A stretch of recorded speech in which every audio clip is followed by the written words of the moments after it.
ॐ भूर्भुवः स्वः तत्सवितुर्वरेण्यं भर्गो देवस्य धीमहि धियो यो नः प्रचोदयात्। ॐ सद्गुरुचरणकमलेभ्यो नमः। परम पूज्य गुरुदेव परम वंदनीय माता जी के दिव्य संरक्षण में विराजमान ऑनलाइन दैनिक स्वाध्याय के आज के कार्यक्रम में आप सबका बहुत बहुत स्वागत है साथियों।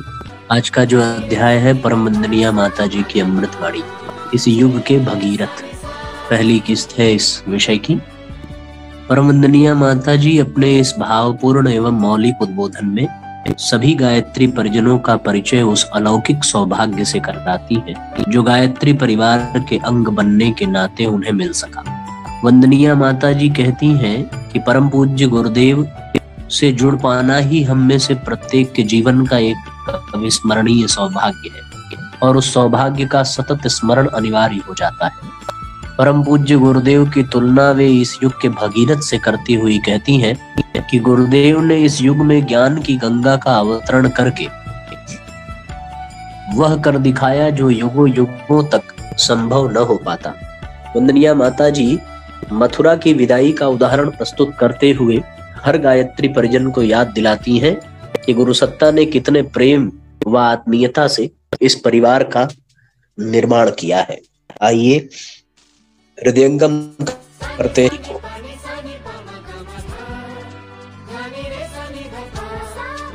इस युग के भगीरथ गायत्री मंत्र हमारे साथ साथ। ओम भूर्भुवः स्वः तत्सवितुर्वरेण्यं भर्गो देवस्य धीमहि धियो यो नः प्रचोदयात्। हमारे आत्मीय परिजनों, आज गायत्री जयंती है। माँ गायत्री का अवतरण आज के दिन हुआ था। आज ही गंगा दशहरा भी है। भगीरथ ने तपस्या की थी और माँ गंगा को लाने में आज के ही दिन सफल हुए थे। वही कथा, वही कहानी गुरुजी के बारे में भी चरितार्थ होती है कि ज्ञान की गंगा बहाने में और ज्ञान की गंगा को लाने में जितना श्रम उन्होंने किया है, मैं समझती हूँ कि यह कहने में अत्युक्ति न होगी कि भगीरथ ने जो तपस्या की थी वो संभव है 2-5 साल की होगी, 10 साल की होगी, 20 साल की होगी, लेकिन एक भगीरथ ने जो जन्म लिया है उस भगीरथ ने 77 वर्ष तक निरंतर तप किया है और ज्ञान की गंगा को लाने में वे सफल हो गए हैं। जो जनमानस अग्नि में धधक रहा था, सुलग रहा था, उनके ऊपर शीतलता, उनके मनों में शीतलता लाने के लिए उन्होंने वह कदम उठाया जिसको ज्ञान गंगा कहते हैं। अभी लड़के गा रहे थे, ज्ञान की गंगा बहाने में कितना उन्होंने तप किया है कि अपनी हड्डियों को गला डाला है। जिन्होंने कभी 5 साल पूर्व देखा होगा और अब जो देख रहे होंगे, कितना अंतर आ गया। अब तो बहुत अंतर आ गया। उन्होंने तपस्या से सारा शरीर जर्जर कर लिया। किनके लिए? सगर सुतों के लिए किया है। सगर सुतों को तारने के लिए उन्होंने यह बीड़ा उठाया है कि हम ज्ञान की गंगा बहाएंगे, घर घर पहुंचेंगे, जितनी भी सामर्थ्य है उसके अनुसार हर हालत में, हर दिमाग तक, हर हृदय को छूने के लिए हमको जाना है। एक माँ ने शरीर से जन्म दिया और दूसरी माँ ने दिव्यता से जन्म दिया। किस माँ ने? गायत्री माँ ने। माँ हर समय आंचल की छाया करती रहती है, हर समय अपने प्राणों से लगाए रहती है। किसको? अपने बेटे को। किस बेटे को? जिसने कि अपने आप को, अपने जीवन को निछावर कर दिया, उस बेटे को अपनी छाती से लगाया है। और उस बेटे ने क्या किया है?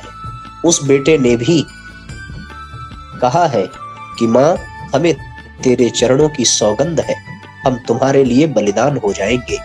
जो आपका आदेश, जो आपकी प्रेरणा है, वह निरंतर हमारे जीवन में प्रवाहित होती रहेगी और दूसरों के लिए हम निरंतर गंगा के तरीके से बहते रहेंगे। मथुरा से विदाई। अखंड ज्योति कार्यालय से जब हम आए थे तो हम 2 जन आए थे। यह एक बहुत बड़ी घटना है। कैसे?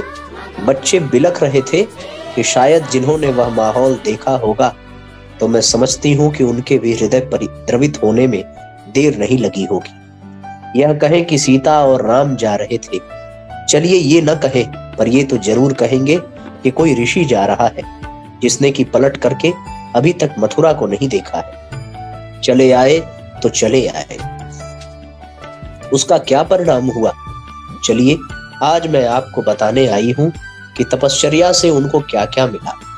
देखिए, आज मैं आपसे निवेदन करने आई कि माँ की सच्ची हृदय से आराधना करने से व्यक्ति का व्यक्तित्व ऊंचा उठता है, हृदय का परिष्कार होता है और जो कमीनापन होता है वह हट जाता है।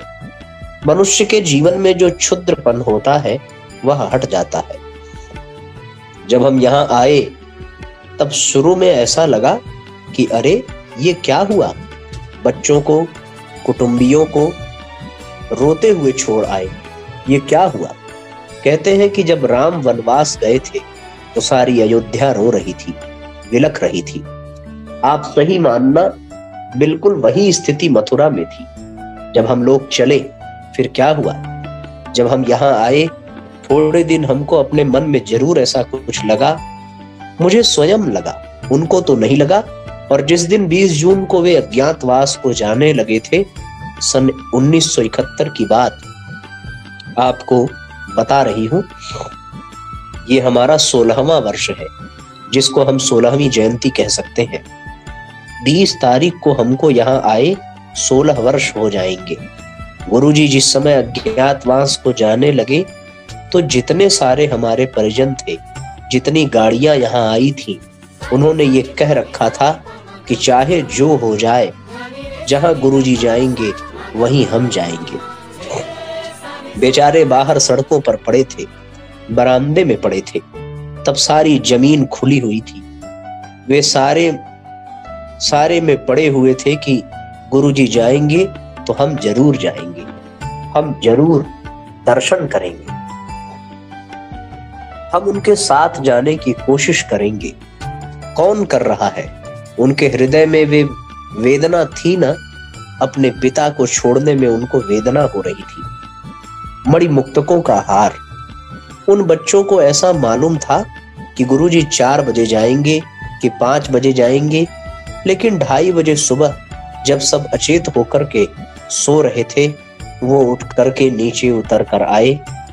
मैं साथ साथ आई और आकर के उनके चरण छुए, उनको विदा किया। मैं स्वयं तो नहीं गई थी क्योंकि मेरे लिए आज्ञा नहीं थी। यह आज्ञा थी कि बच्चों को संभालना है। कौन से बच्चे? जो आप लोग बैठे हैं, इनको संभालना है। गायत्री तपोभूमि को संभालना है और शांति कुंज को संभालना है। तुमको तो अडिग होकर के रहना है, लोहे की होकर के रहना है, धातु की होकर के रहना है। तुम पिघलना मत, पिघल जाओगी तो ये बच्चे भी पिघल जाएंगे। तुम कठोर रहना, ये हमारा आदेश है। वे चले गए, 2 बच्चों को छोड़कर आए थे। हमें कितने बच्चे मिल गए? बेटे, हमारी अखंड ज्योति जो छपती थी तो मैं समझती हूं कि 18,000 थी और युग निर्माण योजना 12,000 थी, सब मिलाकर 30,000 थी। और अब इतनी विशाल, क्या कहने की। बेटा, मैं समझती हूं 5 लाख से ज्यादा हो गई। शक्तिपीठें हो गई हैं। गायत्री तपोभूमि बनाई थी कि गायत्री माता के लिए कोई स्थान तो होना चाहिए ना, माँ को फैलाना चाहिए। बेटे, सब जगह सब व्यक्ति नहीं जा सकते, सब व्यक्ति मथुरा नहीं आ सकते, तो क्या करना चाहिए? अब फैलाना चाहिए। तो उन्होंने शक्तिपीठों का निर्माण कराया। कितनी शक्तिपीठें हैं?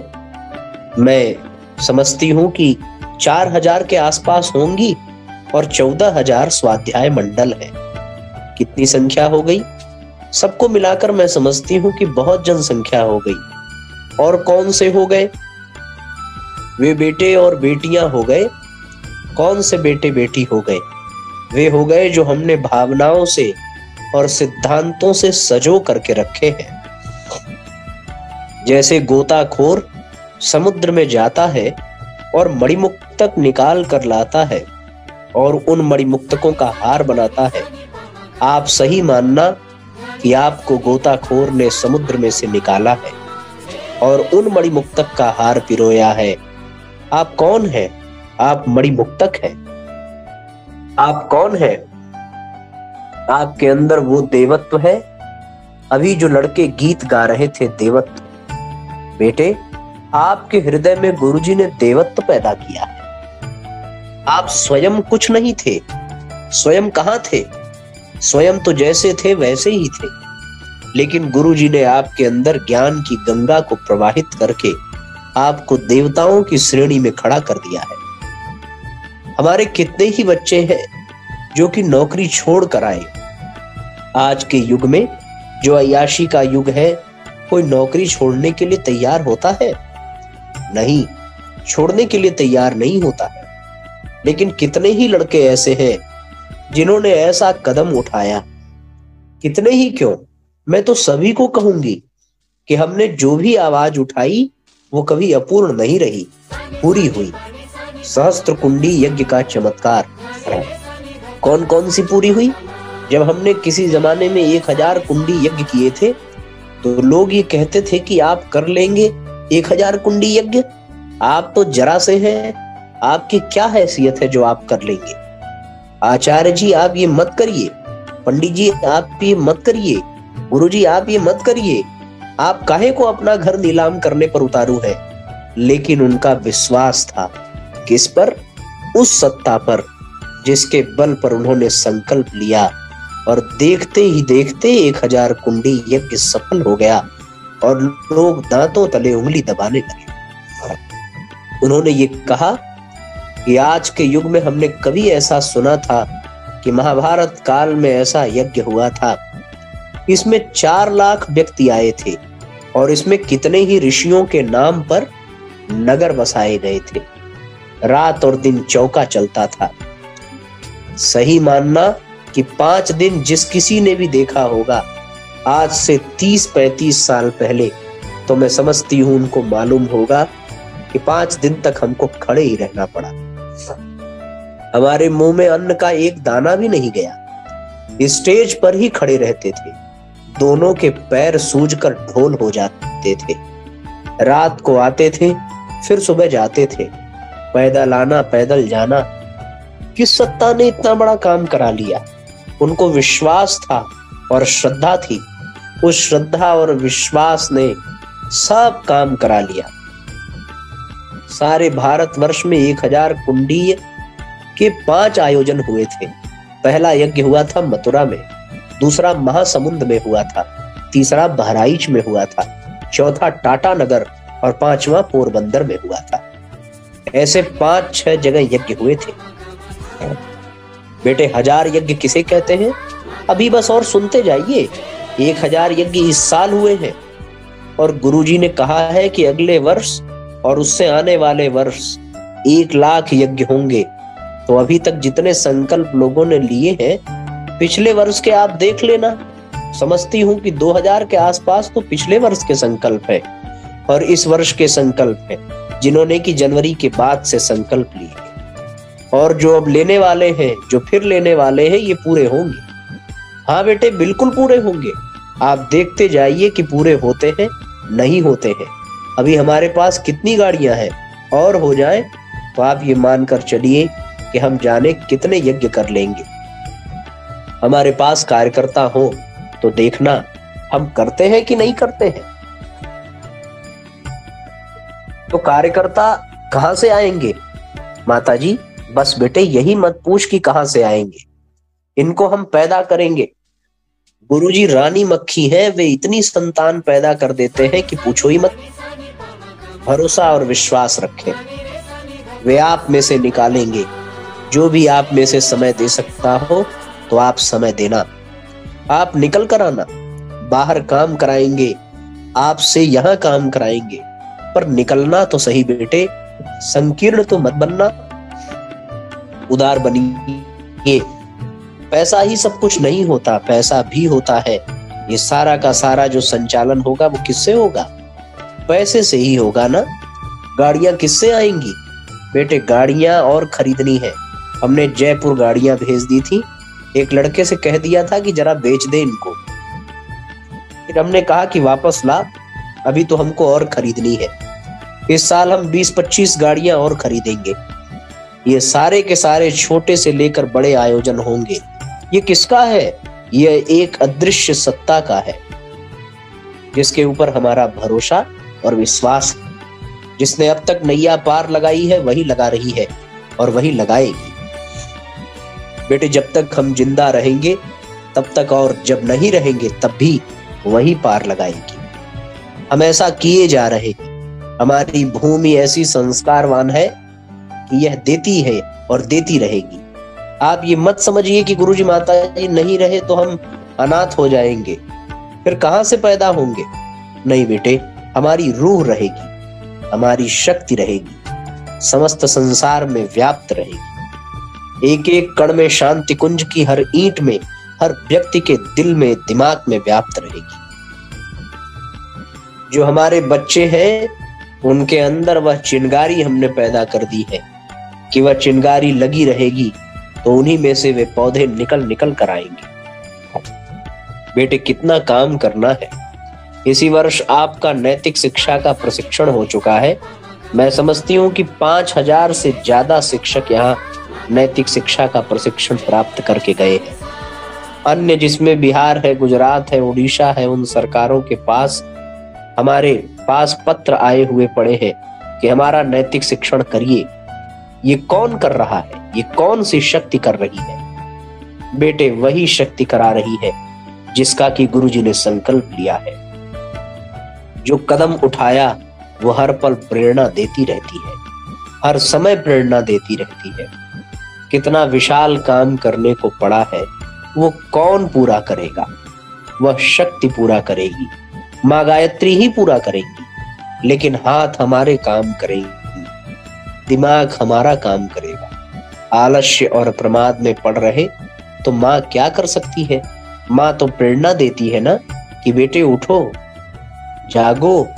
हम आपकी उंगली पकड़ते हैं, हम आपका सर सहलाते हैं, हम वायदा करते हैं। अभी एक लड़के ने गीत गाया था, छाती से लगा लो चाहे आंचल से हटा लो। माँ कभी आंचल से हटाती है क्या? वो कभी नहीं हटाती। उसकी तो आंचल की छाया हर समय बनी रहती है। उसके तो वरद हस्त ऐसे बने रहते हैं कि बस हम धन्य हो जाते हैं। जो उसके आंचल को पकड़ता है वह धन्य हो जाता है और उससे अनेकों लोग धन्य हो जाते हैं। क्रमशः अगले अंक में अब शेष भाग पढ़ेंगे। एक छोटी सी कहानी है कि मंगोलिया में चांगशेन नामक एक ईमानदार अधिकारी रहता था।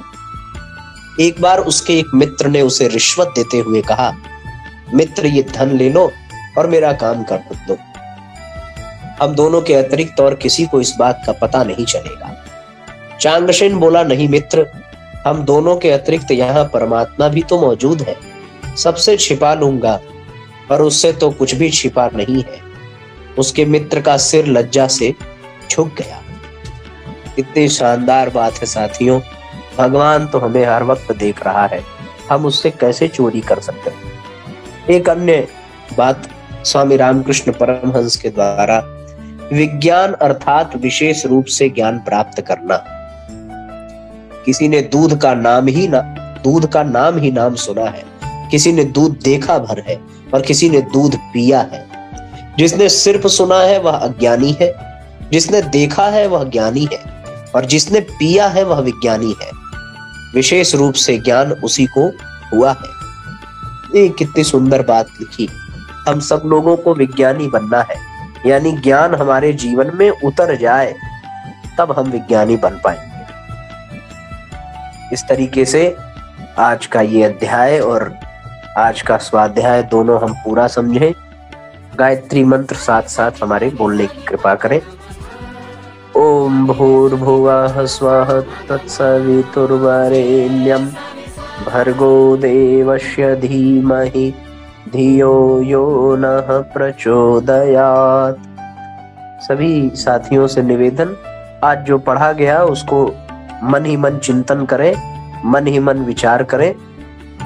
ये जो कहानियां पढ़ी गई हैं इसे आप अपने घर में अपने परिवार के सदस्यों और बच्चों से भी साझा करें, जिससे कि आपको और अधिक अच्छे से समझ में आवे। आप दूसरों को भी समझाइए। सबको बहुत बहुत प्रणाम, बहुत बहुत धन्यवाद साथियों। सबका मंगल हो। जय राम जी की। कुछ देर में, थोड़ी देर में ये YouTube पर अपलोड कर देंगे, आपको वहां भी मिल जाएगा। सबको प्रणाम, नमस्कार।